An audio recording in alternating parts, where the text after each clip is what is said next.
नमो नमः मित्राणि। श्याम सूर्य संस्कृत शिक्षण संस्थान में एक बार फिर से आप सभी का स्वागत है।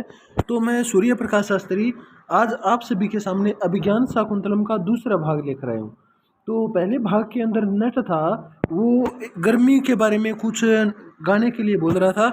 उसने बताया था कि जो गर्मी का समय है वो बहुत ही कुछ ज़्यादा अच्छा नहीं होता, उसमें गुलाबों की खुशबू से पूरी जो हवा है वो सुगंधित हो जाती है, और दिवस के परिणाम अर्थात जो शाम का समय होता है वो रमणीय होता है, मन को अच्छा लगने वाला होता है। तो कहता है कि आप इस प्रकार से कुछ गाओ। तो नटी उसको कहती है तथा ठीक है वैसा ही होगा इति, इस प्रकार से कहकर गाना शुरू करती है। और क्या गाती है? इसत इसत चुंबितानी भ्रमरई सुकुमार केसर शिखानी अवतंसयंती दयामाना प्रमदा शिरीष कुसुमानी। अर्थात इसका मतलब क्या है? इसद दिसद, इसत जमा इसत दीर्घ संधि, दीर्घ संधि नास्ती नहीं है। इसत तय के बाद में स्वर आ गया ई, इसलिए तय की जगह दय हो गया। इसत इसत धीरे धीरे या फिर थोड़ा थोड़ा, चुंबितानी माने स्पर्श किए गए। किसको स्पर्श किए गए? सुकुमार केसर शिखरानी। सुकुमार माने बहुत ही कोमल, केसर के शिखरों को थोड़ा थोड़ा स्पर्श किया है। किसने स्पर्श किया है? भ्रमरही, भंवरों के द्वारा, भंवरों के द्वारा कोमल कोमल केसर के शिखरों को, केसर के किनारों को बहुत ही थोड़ा थोड़ा चुंबित किया गया है, स्पर्श किया गया है। अवतंसयंती दयामाना, दयामाना माने स्त्रियाँ, दयामाना माने दया भाव से युक्त, प्रमदा माने स्त्रियाँ, महिलाएं। जो महिलाएं हैं वो दया भाव से युक्त होकर अवतंसयंती माने अपने कानों का आभूषण बना रही है। किसको बना रही है कानों का आभूषण? शिरीष कुसुमानी, शिरीष के फूलों को अपने कानों का आभूषण बना रही है। इस प्रकार से ने बहुत ही अच्छा गीत गाया। इसत इसत चुंबितानि भ्रमरई सुकुमार केसर शिखानी अवतंसयंती दयामाना प्रमदा शिरीष कुसुमानी। धीरे धीरे भंवरे केसर के शिखरों का थोड़ा थोड़ा स्पर्श कर रही हैं, और दया भाव से युक्त जो महिलाएं हैं वो शिरीष के फूलों को अपने कानों में आभूषण के तरह लगा रही है। ठीक है, आभूषण बना के लगा रही है। इस प्रकार का नटी गीत गाती है। और गीत गाने के बाद आगे नट क्या कहता है? जो सूत्रधार या फिर नट होता है वो कहता है, अये अरे आर्य, हे आर्य, साधु गीतम, आपने बहुत अच्छा गीत गाया। अहो रागबद्ध चित्त वृत्ति रालिखित, रागबद्ध माने राग में बंधा हुआ था, और बद्ध चित्त वृत्ति आलिखित, आलिखित माने जिसको लिख दिया है। कैसे? वृत्ति, वृत्ति माने किसी वृत्त के ऊपर या फिर किसी स्टैंड के ऊपर, जैसे कागज के ऊपर पेंटिंग बनाने के लिए जो चित्रकार है वो कागज को एक स्टैंड के ऊपर रख देता है। तो उसी प्रकार ये जो सर्वतो इव रंग, ये जो रंगमंच है, इसको भी ऐसा लग रहा है जैसे सर्वथा माने चारों ओर से एक चित्र के रूप में आलिखित कर दिया है, चित्र के रूप में बना दिया है। और चित्त वृत्ति, इस प्रकार की चित्त की वृत्ति हो गई है। किसकी? सर्वतो रंग। इस रंग मंच में जितने भी विद्वान लोग बैठे हैं, जितने भी दर्शक लोग बैठे हैं, उन सभी के मन को, चित्त को आपने इतना सुंदर बना दिया है कि उन सभी का मन जो है आपके इस गीत के अंदर इस प्रकार से खो गया है कि मानो कि वहाँ पर कोई आदमी दर्शक नहीं बैठे, बल्कि उन दर्शकों के चित्र बैठे हैं वहाँ पर। ठीक है। इसके बाद में, गीत गाने के बाद में सूत्रधार कहता है, अरे नटी कहती है, क्षम्यताम, ये नटी ही कहता है, तदानीम कथमत प्रकरणम आश्रित्य ऐनाम आराधयाम। तो आपने बहुत अच्छा गीत गाया, अब इसके बाद आप मेरे को बताओ, तद माने तो, इदानीम माने अब मेरे को आप बताओ, कथमत प्रकरणम आश्रित्य, कौन से प्रकरण को लेकर, कौन से प्रकरण का सहारा लेकर, एनम आराधयाम, इन सभी श्रोता गणों को, दर्शक गणों को, आराधयाम माने प्रसन्न करें। अर्थात ये जो दर्शक गण यहाँ पर आए हुए हैं, अब इनको आखिर हम ऐसा क्या करके दिखाएं जिससे ये सभी लोग प्रसन्न हो जाएं। तो नटी कहते हैं, ननु आर्य मिश्रई, हे श्रीमान आर्य जी, आपने प्रथमम एव आज्ञाप्तम, आपने हमको पहले ही आज्ञा दे दी है। क्या आज्ञा दी है? अभिज्ञान शाकुंतलम नाम अपूर्वम नाटकम प्रयोगोधि क्रियताम। क्या करना है, आपने हमें पहले ही आज्ञा दे दी है कि अभिज्ञान शाकुंतल नाम का अपूर्व माने अद्भुत जो नाटक है उस नाटक का प्रयोग करना है, अर्थात उस नाटक के ऊपर हमें अभिनय करना है। सूत्रधार कहता है, अरे आर्य, हे आर्या, हे पत्नी, हे देवी, हे नटी, सम्यक अनुबोधितो अस्मि। आपने ठीक याद दिलाया, बहुत ही अच्छा काम किया जो आपने मुझे याद दिला दिया। क्यों? क्योंकि अस्मिन क्षणे विस्मृत खलु मया, क्योंकि इस अद्भुत समय में मया माने मेरे द्वारा, विस्मृतम खलु मैंने तो निश्चय ही बुला दिया था, मैंने इस समय में सब कुछ बुला दिया। इसके बाद में सूत्रधार कहता है, हे आर्य, तुमने मुझे बहुत ही अच्छा याद करवाया, क्योंकि इस अद्भुत समय में मैंने तो सब कुछ ही बुला दिया था। अस्मिन क्षणे विस्मृतम सर्वम खलु मया, मेरे द्वारा सब कुछ बुला दिया गया। कुतः, क्यों बुला दिया? क्योंकि तवास्मि गीत रागेण हरिणा प्रसभ हरिता ऐसा राजेव दुष्यंत सारंगेणातिरहसा।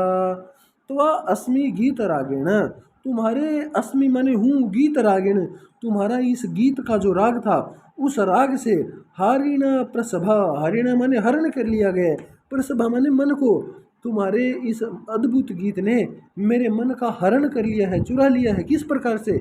उसी प्रकार से चुरा लिया है जिस प्रकार से ऐसा राजेव दुष्यंत, ये जो राजा दुष्यंत है ना, इस दुष्यंत की तरह तुमने मेरे मन को चुरा लिया है।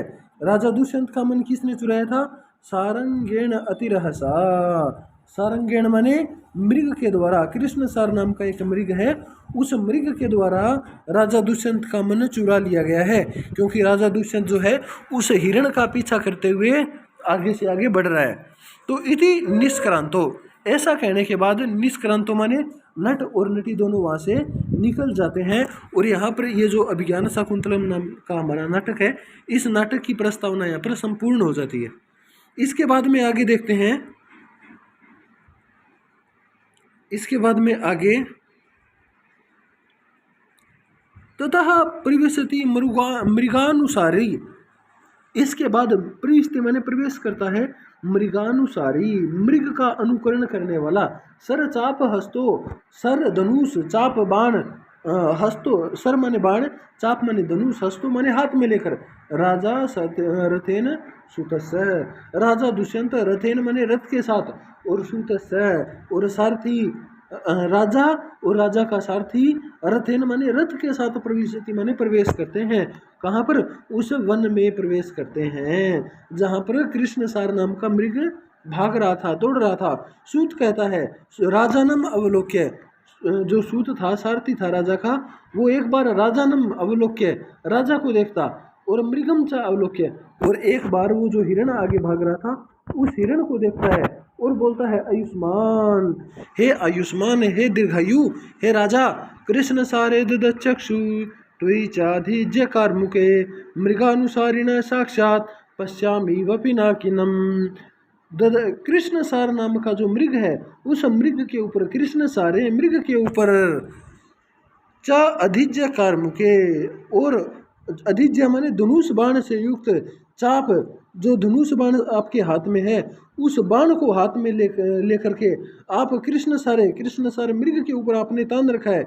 इस प्रकार आपको, आपके ऊपर ददत चक्षु, जब मैं चक्षु डालता हूँ, जब मैं आपको देखता हूँ, तो ही मैंने आपको देखता हूँ, तो मेरे को आप किस प्रकार से दिखाई देते हैं? जिस प्रकार से मृगानुसारिण, मृग का अनुकरण करने वाले, हिरण का पीछा करने वाले, साक्षात मैंने बिल्कुल, पश्यामी मैंने देख रहा हूँ, पिनाकिनम, पिनाकिनम मैंने शिव जी को देख रहा हूँ। आपको देखकर ऐसा लग रहा है कि मानो आप राजा दुष्यंत नहीं, कि भाई आप तो साक्षात शिव जी हो जो मृग का पीछा कर रहे हो, हिरण का पीछा कर रहे हो।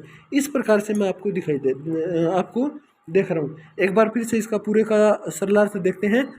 सारथी कहता है, हे महाराज, आप कृष्ण सार मृग के ऊपर धनुष बाण तान कर जब जा रहे हैं, तो आपकी इस प्रकार की छवि को जब मैं ददत चक्षु माने आंखें उठाकर देखता हूँ, तो मेरे को ऐसा लगता है कि मानो मैं साक्षात पिनाक धनुष धारण करने वाले और मृग का पीछा करने वाले, हिरण का पीछा करने वाले साक्षात भगवान शिव को ही देख रहा हूँ।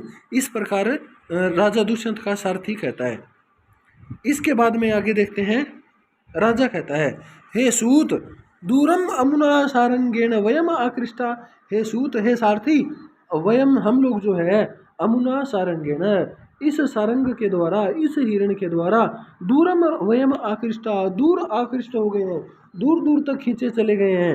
अयम पुनरिदानीम अभी, और ये जो हिरण है पुनरिदानीम, अभी भी ये हिरण क्या कर रहा है, ग्रीवा भंगाभिरामम मुहुरनुपतति चंदने बद्ध दृष्टि पश्चार्धेन प्रविष्ट सरपतन भयात भूयसा पूर्वकायम दर्भैरर्धावलीढै शर्म विवृत मुखभ्रंशिभिर किरणवर्तमा पश्योदग्र प्लुतत्वाद वेति बहुतरम स्तोकम उर्व्याम पश्य प्रयाति। अब राजा दुष्यंत पूछता है, किससे पूछता है, सूत से, सारथी से पूछता है, ग्रीवा भंगाभिरामम, ग्रीवा को भंग करने के, अभिराम माने बहाने से, अर्थात गर्दन मोड़ने के बहाने से, गर्दन पीछे मोड़कर देखने के बहाने से, मुहुर मुहु अनुपतति, मुहुर मुहु माने बार बार, अनुपतति माने डालता है, दृष्टि माने दृष्टि डालता है, किसके ऊपर डालता है, चंदने, हमारे रथ के ऊपर ये जो हिरण है बार बार दृष्टि डाल रहा है, अर्थात आगे जाने से पहले हर कदम पर ये बार बार पीछे मुड़कर देख रहा है कि वो राजा का रथ अभी भी हमारे पीछे आ रहा है या नहीं आ रहा, और इस कोशिश के अंदर किस प्रकार से दौड़ रहा है, उसके दौड़ने का बड़ा ही सजीव चित्रण यहाँ पे किया गया है। पश्चार्धेन प्रविष्ट सरपतन भयात भूयसा पूर्वकायम, भूयसा माने ज़्यादातर, बहुत ही ज़्यादा, पूर्वकायम जो आगे वाला शरीर है, उस आगे वाले शरीर को पश्चार्धेन प्रविष्ट, पीछे वाले भाग के अंदर प्रविष्ट करवा देता है। जो हिरण दौड़ता है तो उस समय अपने गर्दन की तरफ जो भाग होता है, हिरण का जो गर्दन की तरफ भाग होता है, उस भाग को मोड़कर पीछे की ओर ले जाता है दोनों पैरों को, और पीछे वाले भाग है उनको और पीछे की ओर ले जाता है, और एकदम जंप मारता है और यहाँ से आगे कूद जाता है। इसके बाद जो पीछे वाला भाग है उसको आगे की तरफ ले जाता है। ये जो हिरण है ये पीछे वाले पैरों को आगे ले जाता है और आगे वाले पैर आगे जाते हैं। इसके बाद फिर से जंप लगाता है और दूर जाकर कूद जाता है। ठीक है, इस प्रकार से इसका जो कूदने का तरीका है वो बहुत ही अद्भुत तरीके से वो भाग रहा है। अब आगे वाले शरीर को पीछे वाले शरीर के अंदर प्रवेश करवा लेता है और बाण लगने के भय से बहुत ही तेज गति से वो दौड़ रहा है। दर्भई अर्धावलीढई, दर्भई माने दाब के टुकड़े, दुर्वा के टुकड़े जो वो खा रहा था हिरण। अर्धावलीढई, वो अभी तक उसने पूरी तरह से चबाए नहीं थे। अर्धावलीढई, अर्ध माने आधे ही, अवलीढई माने चबाए थे। वो दाब के टुकड़े उसने अभी तक आधे ही चबाए थे। उससे पहले राजा का अपना रथ उसके पीछे पड़ गया तो हिरण वहीं से भागने लग गया। और श्रम विवृत मुख, श्रम माने थकावट के कारण उस मृग का जो मुख था वो विवृत माने खुल गया, और भ्रंशी भी किरण वर्तमा, और मुंह खुलने के कारण उसने जो मुंह में दाब के टुकड़े ले रखे थे वो भ्रंशी भी माने गिरने लगे, और किरण वर्तमा माने बिखरने लगे। वो दाब के टुकड़े उसके मुंह से गिर गिर कर चारों तरफ बिखरने लग गए। पश्योदग्र प्लुतत्वात्, पश्य माने देखो, उदग्र प्लुतत्वात्, उदग्र माने आगे की ओर, प्लुतत्वात् माने कूदने के कारण ये जो हिरण है जैसा कि ऊपर बताया गया है आगे वाले भाग को पीछे की तरफ करके कूद कूद कर तेजी से भाग रहा है। तो इसके प्लुतत्वात् माने कूदने के कारण वियति बहुतरम, वियति माने अंतरिक्ष में, आकाश में, धरती से ऊपर, बहुतर माने बहुत ज़्यादा देर तक रहता है। ये जो हिरण है आकाश में बहुत देर तक रहता है।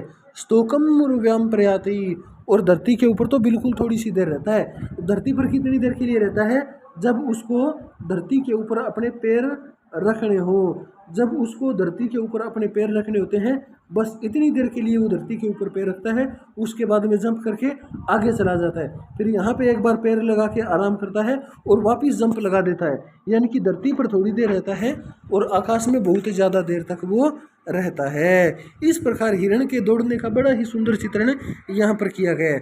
तो राजा कहता है, इसके बाद आगे श्लोक यहीं तक था। राजा कहता है तद ऐसा कथम अनुपतत एव, तद माने तो कथम माने किस प्रकार से, अनुपतत माने पीछे दौड़ते हुए भी, एवं में मेरे पीछे दौड़ते हुए भी, प्रयत्न माने प्रयत्न करने पर भी, प्रेक्षणीय संवृता ये दिखाई देने में असमर्थ हो गया।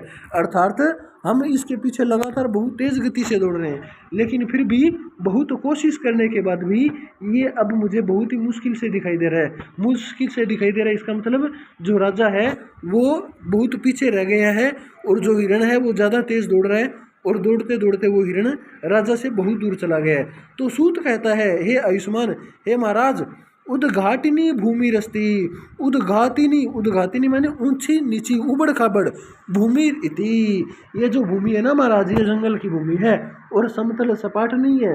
उद्घाटिनी ऊंची नीची भूमि है। रश्मि संयमनाद, रश्मि शयनाथ माने, रश्मि माने होती है इसकी लगाम, घोड़ों की लगाम को, रस्सियों को, संयमनाथ माने खींच देने के कारण, रथस्य मंदी कृतो वेग, मैंने इस रथ का जो वेग है उस वेग को, गति को मंदा कर दिया है, कम कर दिया है। तेन मृग ऐसा विप्रकृष्टांतर संवृता, इसी कारण से जो हिरण है, ऐसा मृग, ये हिरण विप्रकृष्टांतर संवृता, ये बहुत कठिनाई से दिखाई देने वाला, संवृता माने हो गया है, बहुत कठिनाई से दिखाई देने वाले का मतलब बहुत ज़्यादा दूर चला गया है। संप्रति समदेशवर्ती, संप्रति माने अब, समदेशवर्ती माने समतल भूमि आ गई है। वर्तिनस्ते, समदेशवर्तिनस्ते, अब ये जो जमीन है, धरती है, वो समतल आ गई है। तो तेरे लिए, आपके लिए महाराज, न दुरासाध्यो भविष्यति, अब हिरण का पीछा करना न दुरासाध्यो भविष्यति, दुरासाध्य माने कठिन, भविष्यति माने होगा, अब आपके लिए हिरण का पीछा करना ज़्यादा कठिन नहीं होगा। तो राजा कहता है तेन ही मुंचताम अभीस्व अमीस्व, तेन माने तो, इसलिए, मुंचताम माने अब छोड़ दो, अभीस्व, अभीस्व का अर्थ होता है लगाम, जो घोड़ों की लगाम आपने इकट्ठी कर रखी थी, टाइट कर रखी थी, खींच रखी थी, अब आप उसको छोड़ दो।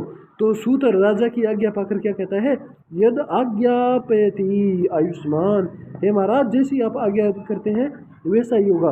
रथ वेग निरूप्य, रथ वेग को निरूपित करने के का नाटक करके, यानी कि रथ के वेग को बढ़ाने का नाटक करते हुए, ये जो नाटक चल रहा है ना, तो इसके अंदर सभी एक्टिंग करें। तो ये जो सूत है वो भी रथ को तेजी से भगाने का एक्टिंग करता है, निरूपण करता है। आयुष्मान, हे महाराज पश्य, देखो देखो देखो, मुक्ते सुरश्मि सुनिरात निरात पूर्वकाया, निष्कंप चामर शिखा निभृतो ध्वकर्ण, आत्मोदत्तैरपि रजोभिरलंघनीया, धावन्त्यमीर मृग जवाक्षम्येव रथ्या। मुक्तेषु रश्मिषु, अर्थात मुक्त कर देने पर, रश्मिषु माने रश्मि को, किरण, इसकी रश्मि का माने किरण होता है, लेकिन यहाँ पर घोड़े की लगाम है, घोड़े की लगाम को छोड़ देने के कारण, मंदा कर देने के कारण, मुक्त कर देने के कारण, निरायत पूर्वकाया, निरायत माने फैल गया है, बढ़ गया है आगे की ओर, पूर्वकाया, पूर्व माने आगे का, काया माने शरीर, जो घोड़े हैं इन घोड़ों का आगे का शरीर खुल चुका है, फैल चुका है, अर्थात अब ये घोड़े बहुत ही तेजी से चलने के लिए तैयार हो चुके हैं, और इतनी तेज गति से चल रहे हैं जिसके कारण क्या हो रहा है, निष्कंप चामर शिखा, निष्कंप, कांप नहीं रही है, चामर शिखा, चामर शिखा होती है कलंगी, जो घोड़ों को सजाने के लिए घोड़ों के मस्तक के ऊपर लगाई है, वो चामर शिखा अब निष्कंप हो गई है, कांप नहीं रही है। और निभृतो, निभृतो माने उठ गए हैं, ऊर्ध्व माने ऊपर की ओर उठ गए हैं, करना कान, किसके, घोड़ों के, जो घोड़ों के कान थे वो भी अब ऊपर की ओर उठ चुके हैं, और जो घोड़ों की कलगी थी अब वो भी हिल नहीं रही है, हवा में एक जगह पर स्थिर हो गई है। आत्मोद्धतई, आत्म माने अपने खुद के द्वारा ही, उद्धतई उठाई गई, रजो भी माने धूल के द्वारा, अलंघनिया, इन घोड़ों को पार नहीं किया जा सकता। भागते समय घोड़ों के पैरों से जो धूल उठ रही है वो धूल भी अब इन घोड़ों को पार नहीं कर सकती है। ठीक है। धावन्त्य अमी मृग जवाक्षम मेव रथ्या। धावंती, धावंती माने दौड़ रहे हैं, अमी माने ये दोनों घोड़े, ये जो दोनों घोड़े हैं, रथ्या माने रथ में जुड़े हुए घोड़े, ये इस प्रकार से दौड़ रहे हैं। क्यों दौड़ रहे हैं? मृग जवाक्षयमेवा, मृग माने घोड़े के, जवाक्ष माने वेग को, जव माने वेग को, अक्षयम एवा, अक्षय माने असहन करने के कारण ये घोड़े इतनी तेजी से दौड़ रहे हैं कि इनकी दौड़ को देखकर ऐसा लग रहा है कि मानो ये घोड़े हिरण से नफरत करते हैं, घृणा कर रहे हैं। क्यों? क्योंकि हिरण उनसे तेज दौड़ रहा है, इसलिए वो घोड़े हिरणों के वेग को, हिरण की गति को असहन करने के कारण उनसे भी बहुत तेज दौड़ने की कोशिश कर रहा है। ठीक है भी। तो आज की वीडियो में हम यहीं तक पढ़ेंगे। इसके बाद अगली वीडियो में 9वां श्लोक और इसके बाद की जो कहानी है वो हम पढ़ेंगे। तब तक के लिए धन्यवाद। पुनर्मिलामः। नमो नमः।